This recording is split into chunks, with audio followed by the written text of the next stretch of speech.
Assalomu alaykum aziz o'quvchilar. Bugun listening qismini eng muhim darslardan biri. Eng muhimi desa ham noto'g'ri aytmagan bo'laman. Sababi bugun multiple choice savollarini ko'rib chiqamiz. Multiple choice savollari listening sectionning 5-savol turi, part 5 da keladigan savol turi. Aslida part 6 bundan-da qiyinroq, bundan-da ko'proq ball berilishi kerak, lekin aslida eng qiyin qism mana shu multiple choice deb aytishim mumkin bemalol. Ya'ni multiple choice savollari umuman IELTSda ham qiyinroq, lekin aynan multi-level testida IELTSdan da ham qiyinroq deb xulosa chiqarishimiz mumkin. Sababi anchagina qiyin. Hozir men tushuntirib beraman nima uchun qiyin ekanligini. Va mana shu qismda demak siz iloji boricha yaxshi ishlashga harakat qilishingiz kerak, chunki bu yerda 6 ta savol beriladi multiple choice savollardan va 3 ta extract bo'ladi, ya'ni 3 ta qismdan iborat bo'ladi. 3 ta alohida audio qo'yib beradi. Mana shu 3 ta qismdan har bir qismga 2 tadan savol beriladi va mana shu savollarga javob berishingiz kerak bo'ladi. Endi aynan multi levelda nima uchun multiple choice savollari qiyinroq degan savolga javob berib o'tib ketsam, bu yerda shunaqa narsa bo'ladiki, birinchidan javoblarning uzunligi, ya'ni javoblarning uzunligi juda ham uzun. IELTSda nisbatan qisqaroq javoblar va bu narsa uni o'qib eslab qolishga osonroq bo'ladi, lekin multi levelda javoblarning o'zi butun boshli bir gap. Ya'ni juda ham katta, uzun va bu narsani o'qib, tushunib, eslab qolish qiyinroq masala. Shuning uchun bu birinchi minus tomoni. Ikkinchi minus tomoni bu o'sha savollarning so'zlari va javoblarning so'zlari juda yuqori darajada. Oddiy so'zlar emas, B1, B2 darajadagi so'zlar emas, o'sha asosiy tushunish kerak bo'lgan so'zlar C1, C2 darajasidagi so'zlar. Ya'ni qiyin so'zlarni bilmasangiz, so'z boyligingiz bo'lmasa, o'sha joyda so'zlarni nima ma'no anglatishi, gapni nima ma'no anglatishini tushunmay qolishingiz mumkin. Mana shu narsalar juda ham qiyin qilib yuboradi. Men extractni o'zida ham o'sha gapirish tezligi ham anchagina baland. IELTSda nisbatan relaxedroq gapirishadi, sal bemalolroq gapirishadi, lekin multi levelda juda tez gapirib ketadi. Shuning uchun qiyinroq va umumiy g'oyani ushlab olishingiz kerak. U yerda aynan ana shu javobda kelmagan so'zni ishlatib, ana shu ma'noni berish mumkin. Umuman javobda kelmaydi-da shu so'z, lekin aynan o'sha javobdagi ma'no chiqadi o'sha gaplardan. Juda ham bir tricky savollar ko'p. Shuning uchun bu yerda asosiy tekshiriladigan narsa bu sizning so'z boyligingiz va umumiy g'oyani tushunish, listening comprehension. Ya'ni o'sha umumiy g'oya nima haqida gap ketyapti, nima demoqchi bu bilan degan savolga javob bera olishingiz kerak. Endi savollarga o'tishdan oldin bitta yaxshi bir tavsiyani berib o'tmoqchiman. Aytib o'tyapmanki, bu savol turlari eng qiyin savol turlari. Shuning uchun men o'sha savollarni berib ko'rganimda o'quvchilarga ba'zilar yaxshi ishlashgan, 6 tadan 3 ta, 4 ta, 5 ta topganlar bo'lgan, ba'zilar 6 ta topganlar bo'lgan, ba'zilar umuman ishlamaganlar ham bo'lgan, bitta, 2 ta topganlar ham bo'lgan. Shunaqa holatda bo'lsangiz, ya'ni hozir tekshirib ko'rasiz o'zingizni va ko'rasiz, ya'ni qanchalik siz to'g'ri javob bera olasiz bu savollarga. Agar multiple choice savollariga umuman javob bera olmayapsiz, juda ham kam chiqyapti javoblaringiz, ya'ni 50% dan kam chiqyapti, 53 tadan kam chiqyapti. Shu holatda nimani tavsiya beraman men? Shu holatda men hamma javoblarni bir xil variantga yozib chiqishni, urib chiqishni tavsiya beraman. Hammasini A qilib, hammasini B qilib yoki hammasini C qilib. O'zi 3 ta javob beradi xolos, A, B, C. Mana shundan ham to'g'ri javobni topish juda qiyin. Shuning uchun men tavsiyam vaziyatdan kelib chiqib to'g'ri strategiya tanlang o'zingizga. Agar aqlingiz yetyaptimi, agar shu narsani tushunyapsizmi, demak ishlasangiz bo'ladi. 50% va undan yuqori ishlasangiz, harakat qilib yursangiz bo'ladi. Lekin agar tushunmasangiz, qiynalsangiz, chunki men bilaman, hamma ham C1 uchun harakat qilmayotgan bo'lishi mumkin. Kimlargadir B2 ni o'zi yetarli bo'lishi mumkin. Shunaqa holatdagi o'quvchilar hammasini bir xilga urib chiqsa ham bo'laveradi, qo'rqmasdan. Hop, ya'ni o'sha vaziyatdan kelib chiqib to'g'ri strategiyani tanlashingiz kerak. Lekin C1 ga topshirayotgan o'quvchilar bu savollarga javob berishingiz kerak. Iloji boricha kamida 50%, kamida 3 tasini topishingiz kerak. Bo'lmasa C1 olish imkoniyatingiz keskin pasayib ketadi, listeningdan pastroq tushib qoladi. Undan keyingi section ham bor albatta, o'sha part 6 savollar, u ham note completion, u ham qiyinroq bo'ladi. Shuning uchun albatta maksimum darajada ishlashingiz kerak bo'ladi. Xo'p, demak, mana shunaqa tiplar bilan darsimizni asosiy qismiga o'tamiz endi. Ana shu savollarni ko'rib chiqamiz hozir, tahlil qilib birgalikda ishlab ko'ramiz. Okay, demak, mana kursimizda foydalanadigan materiallarimizdan bir lavhani taqdim etaman sizlarga. Listening part 5 questions. Bundan tashqari kursda biz undan ko'proq savollar beramiz. Hozir bu narsani darsda o'tadigan qismini bir qismini hozir ishlab ko'ramiz birgalikda. Undan tashqari biz kursimizda, onlayn kursimizda qo'shimcha yana savollar tayyorlab qo'yganmiz. Aynan xuddi shunaqa multiple choice savollariga. Xo'p, part 5.1, ya'ni birinchi test, 5-chi partni hozir ko'rib chiqamiz. Mana bu yerda 6 ta savol, extract 1, extract 2, extract 3. Har bir savolga ko'rasiz, 2 tadan savol ketgan. Va hozir endi birma-bir ko'rib chiqamiz mana shu savollarni. Xo'p, mana sizlarga aytgan edim, savollarni o'zini javobi juda ham uzun. Ko'rasizmi? Savolning o'zi ham uzun, javobi ham uzun. Shuning uchun birinchi shu narsa anchagina qiyinchilik tug'diradi to'g'ri javobni topishga, chunki vaqt ketadi buni tushunib olishga. Hop, hozir mana savollarni o'qib ketamiz. Mana extract 1 haqida gap ketyapti. What does Jeanette say about being motivated to practice playing the guitar? Ya'ni Jeanette motivatsiya haqida, ya'ni gitara o'ynashga bo'lgan motivatsiya haqida qanaqa fikrda? Mana shuni hozir javoblarni o'qib chiqamiz. Not wanting to practice sometimes is normal. Ya'ni ba'zan practice qilmaslikni xohlash bu normal holat. Studying how to increase motivation is a waste of time. Ya'ni motivatsiyani oshirishni o'rganish bu vaqtni bekor sarflash. There is no link between feeling motivated and musical ability. Ya'ni no link degan so'zimiz bu yerda, ya'ni musiqaga bo'lgan qobiliyat va motivatsiya orasida hech qanday bog'liqlik yo'q deb aytyapti. Xo'p, imtihon paytida ham o'qiyotgan paytingizda albatta kerakli so'zlarni underline qilib olishni tavsiya etamiz. Bu narsa typical tip deyiladi. Endi bu narsa hammaga beriladigan, aytiladigan narsa. Albatta gaplarni o'qiyotganda kerakli so'zlarni tagiga chizib ketish kerak. Xo'p, ikkinchi savol ham extract 1 ga bog'liq. Why did David take up playing the guitar as a hobby? Ya'ni nima uchun David gitara chalishni o'ziga hobbi qilib oldi? Ya'ni take up degani olish degani. Nima uchun o'ziga shuni hobbi sifatida qildi? Xo'p, demak, javoblarimiz to improve his math skills, ya'ni matematika ko'nikmalarini oshirish uchun, to feel less stressed aytish mumkin. Ya'ni o'sha stressni yengib o'tish uchun kollej kurslaridan yig'ilgan va to be able to concentrate for longer. Demak, bu yerda asosiy so'z concentrate. Xo'p, endi mana shu hozir birma-bir ishlab chiqamiz extract 1, extract 2, extract 3 larni va eshitib o'zingiz guvoh bo'lishingiz mumkin qanaqa qiyinlik darajada ekanligini. Xo'p, eshitamiz va javoblarni aniqlaymiz. Part 5.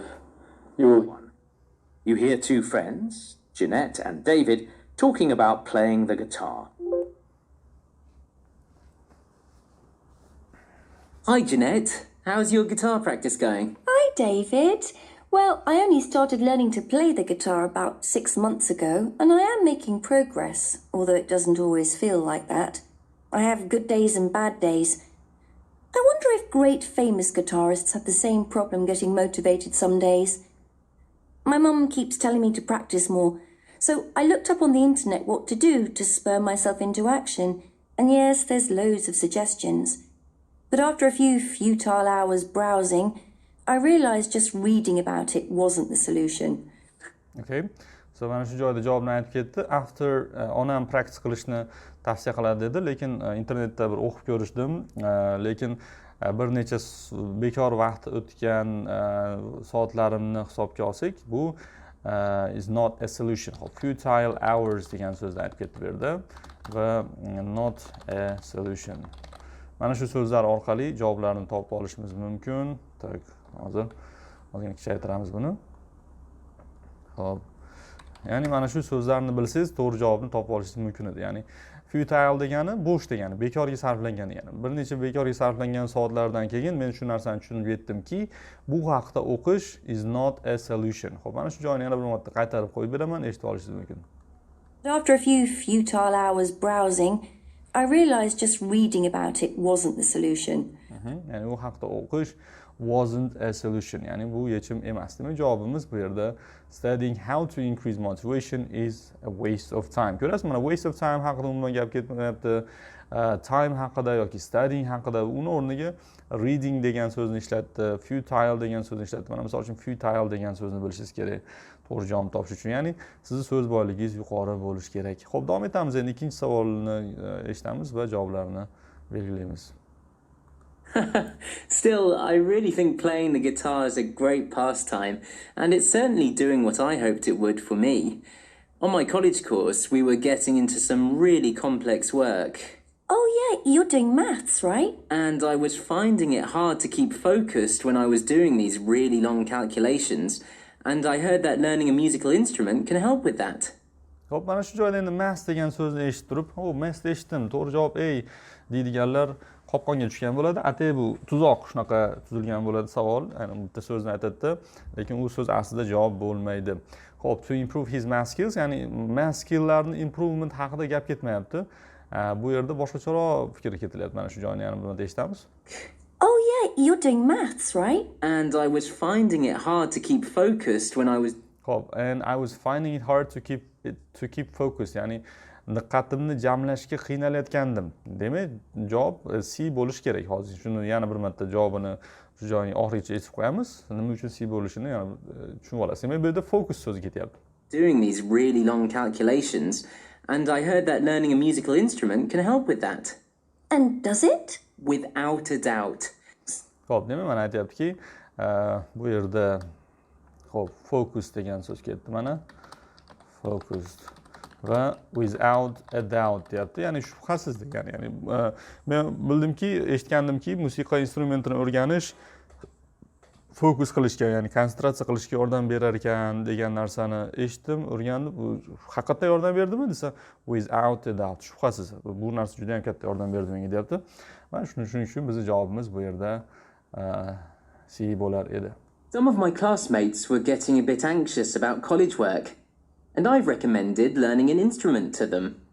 Hop. Endi mana college course, anxious degan so'zlar nima deyapti? Ya'ni bundan siz B javobni ham tanlashingiz mumkin. Lekin bu David haqida emas. Ya'ni bu yerda savol, u yerdagi gap some of my college classmates, ya'ni kollejdagi do'stlarim ba'zilari o'sha qiynalayotganda ularga men musiqa instrumentini chalishni tavsiya qildim. Ya'ni bu yerda chalg'ituvchi javob, B javob. Agar B'ni belgilagan bo'lsangiz, xato bo'lgan bo'lar edi. Hop, ko'ryapsizki, juda ham bir tuzoqlarga to'la savollar bu savollar. Shuning uchun albatta ehtiyot bo'lish kerak va to'g'ri javobni shoshilmasdan tanlash kerak bo'ladi. Okay, demak, extract 1 haqida gaplashdik. Endi extract 2 ni ham qilib ko'ramiz ozgina. Practice va savollar o'qib chiqamiz birinchi o'rinda. At the moment, the man is working on new technology for road markings, electric lights, special type of road service. Bu yerda urg'u berdi. The man, aynan o'sha odam, erkak kishi nimani ustida ish olib boryapti.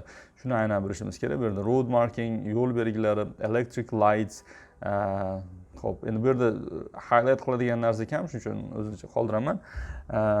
Elektr lampalar va road surface, ya'ni road surface degani yo'l yuzasi degani, maxsus yo'l yuzasi haqida ustida ish olib boryapti. Ya'ni aynan bu yerda the man nima ustida ish olib borayotgani, do'stlari yoki boshqa narsa emas, aynan o'sha odam nima ustida ish olib borayotganligini topishimiz kerak. Xo'p, va keyingi savolimiz, what is a woman doing when she talks about road made of glass? Ya'ni shishadan tayyorlangan yo'l haqida gapirayotganda nima qilmoqchi bo'lyapti u ayol? Xo'p, va demak javoblarimiz reassuring listeners that these roads are safe. Mana reassure degan so'z bilishingiz kerak. Reassure degani qayta ishontirish, shu narsani ta'kidlash, ya'ni bu yo'llar xavfsiz ekanligiga ishontirmoqchi bo'lyapti. Clarifying what the man said about these roads, ya'ni o'sha odam aytgan fikrlarga yana qandaydir izoh, qo'shimcha bermoqchi bo'lyapti. Va outlining a potential problem with this road, ya'ni outlining degani highlight qilish, ya'ni aytib o'tish, qanaqadir muammo bo'lishi mumkin shu yo'llar borasida va shuni aytib o'tmoqchi bo'lyapti ekan. Xo'p, endi eshitamiz va birgalikda hozir javoblarni belgilaymiz. 2. You hear two engineers who work in the same company talking on the radio about new technology and roads. Our company is working on some exciting new initiatives, all connected with roads. For example, making a road surface that contains magnets so that electric cars can be charged as they're driven along the road. This means electric car drivers won't have to stop and recharge their cars on long journeys. Personally, I'm involved with harnessing the wind that cars generate as they go along. This can be used to generate the required electricity for street lamps. Xo'p, mana shu joydan javobni aytib ketdim. Bu yerda mana B javobimiz bo'ladi. Sababi personally degan so'zni ishlatdi. Shaxsan men o'sha nimadan olingan o'sha mashinalar yurganda havo oqimi paydo bo'ladi. Shu havo oqimidan elektr energiya olish va elektr lampalarni shu orqali elektr energiya bilan ta'minlash ustida ish olib boryapman deyapti. Mana shu joyni yana qaytarib eshitaman. Harnessing the wind that cars. Personally, I'm involved with harnessing the wind that cars generate as they go along. This can be used to generate the required electricity for street lamps. A different department is looking at painting road markings with special paint that gets energy from the sun during the day, and then the road marking. Hop, endi mana road marking haqida gap ketyapti. Endi bu yerda aytyaptiki another department, ya'ni boshqa department. Looking at painting a different department is ya'ni a different department, ya'ni boshqa department. U emas. Shuning uchun javobimiz road marking bo'lmaydi. Lekin road marking so'zini aytyapti bu yerda. At painting road markings with special paint that gets energy from the sun during the day, and then the road markings light up at night. Hop, endi keyingi savolga fokus qilamiz. 4-savol. We've been having some problems with getting the paint to shine to the same brightness along all the roads. But what interests me is that we can even put solar panels on roads. Yes, roads made of glass. But don't worry, they won't be slippery. Drivers can still stop quickly even when traveling at around 125 kilometers an hour. Ya'ni but don't worry deyapti mana, but don't worry. Ya'ni xavotir olmanglar deyapti. It won't be slippery. Sirpanchiq bo'lmaydi deyapti. Ya'ni 125 km/soat bilan 120 deb shekilli 120 km/soat bilan yurganda ham ular nima bo'lmaydi, sirpanib ketmaydi deyapti. To'g'ri javobimiz A bo'ladi bu yerda. These glass roads would also be perfect for countries with cold climates, as they can be used to melt snow and ice. That would be a real bonus. Hop, ya'ni bu endi qo'shimcha foydali tomonlari haqida gap ketyapti. Endi extract 3 ni ishlaymiz. Savolimiz why does the woman feel a range of emotions when others disagree with them? Ya'ni mana shu gapni o'zini yaxshi tushunib olishingiz kerak. Ya'ni range of emotions degani har xil emotsiyalar, misol uchun xafa bo'lish, xursand bo'lish, mana shu hammasini range of emotion deydi. Qolganlar u bilan disagree bo'lganda, unga qarshi chiqqanda nima uchun o'sha ayol har xil emotsiyalarni his qiladi. Xo'p, A javob demak, people can feel a range of emotions when others disagree with them. Ya'ni bu yerda umumiy aytyapti, people can feel a range of emotions degani umumiy olib qaraganda shunaqa holat bo'ladi. Xo'p, va keyingisi people express disagreement differently depending on their age, ya'ni yoshiga nisbatan har xil holatda fikr o'zini noroziligini bildiradi. People's reaction to disagreeing depend on their culture, ya'ni ularni madaniyatiga bog'liq deb aytyapti bu yerda. Endi keyingi savolimiz. What did the man do when the colleague disagreed with him? Ya'ni o'sha erkak kishi nima qildi qachonki uni hamkasbi unga qarshi chiqqanda, ya'ni disagree bo'lganda. Hop, javobimiz ask questions to try to understand the reasons, ya'ni savollar so'radi bu yerda. Repeated his opinion politely, ya'ni o'zini fikrini qayta bildirdi. Attempted to change the subject. Change the subject degani mavzuni o'zgartirishga harakat qildi. Endi mana eshitib ko'ramiz hozir qaysi javoblar to'g'ri ekanligini topamiz. Extract 3. You hear two sociologists talking about disagreeing. I teach sociology, and this week I've been talking about disagreeing. It's fascinating because I have students from all corners of the world in my classes, and we've had some in-depth discussions about who you can express disagreement with and when, you know, what to do if you're talking to someone older than you, for example. And actually, that's all quite straightforward. Societies have rules for that. But what makes it tricky is that disagreeing stirs up feelings, from anger to embarrassment. Okay, ya'ni oxirida aytib ketdim. Mana age haqida umuman gapirmadi, culture haqida gapirmadi. To'g'ri javob berdi A bo'ladi. Sababi stirs up feelings deb turib from anger to embarrassment, ya'ni from anger to qisqartirib yozib qo'yaman bu yerda, from anger to embarrassment. Xo'p, mana shu so'zlardan kelib chiqqan holatda biz A javobini belgilashimiz mumkin. Ya'ni shunaqa tuyg'ularni his qilish mumkin mana. But what makes it tricky is that disagreeing stirs up feelings from anger to embarrassment. Ya'ni har xil tuyg'ularni his qiladi deyapti. Va endi erkak kishi gapiradi va qaysi javob ekanligini hozir belgilaymiz. I think you've hit the nail on the head there. Like you, as a sociologist, I've thought about disagreeing from an academic perspective.